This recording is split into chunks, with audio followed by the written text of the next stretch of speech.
Hello, magandang umaga po sa ating lahat, no? Kaya pala kayo, tinatanong ko, kamusta yung mga taga-Novaliches? Okay naman, oh, ang tatapang. Oh, yung pala, katabi nyo pala sementeryo, kaya naman pinatatapang ko.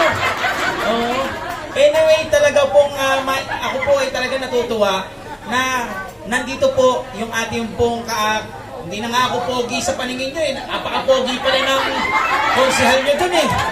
Oo, si Konsehal Alfred Vargas, natutuwa po ako na nakarating, pati po si PM Vargas, kasi hindi po kayo nakakalimutan.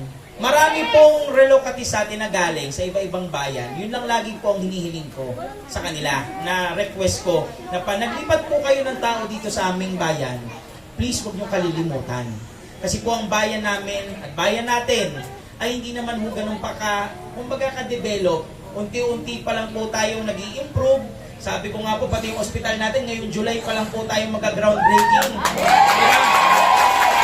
At sinasabi ko, panay po ang request ko po talaga. Sa totoo lang, ako'y nanawa na sa request sa lahat ng pwede kong i-requestan para po sa mga school building, sa mga problema natin sa tubig, sa kuryente, di ba?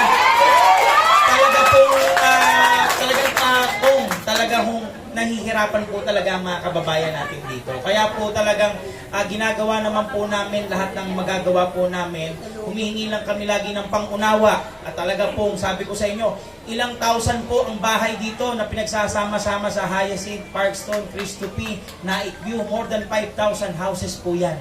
Kaya isipin nyo po kung gaano po kahirap ang dinadanas ninyo, at alam ko naman po na kahit papano mag-i-improve at gaganda rin po yan sa tamang panahon po, no? So sa tulong po ng ating PM Vargas, wag po kayong mag-alala, yan, kaharap na, wala nang magagawa. PM, tulungan nyo po kami dito, no?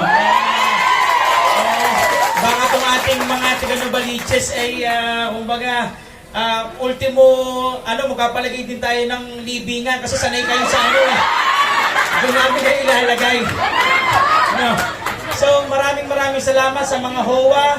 Tulungan po natin, yakapin po natin itong mga kababayan natin na taga-Novaliches. Kayo po ay tiga-naik na, tiga-naikenyo na po kayo, no? At wag po tayong makakalimot na lagi po na magpasalamat.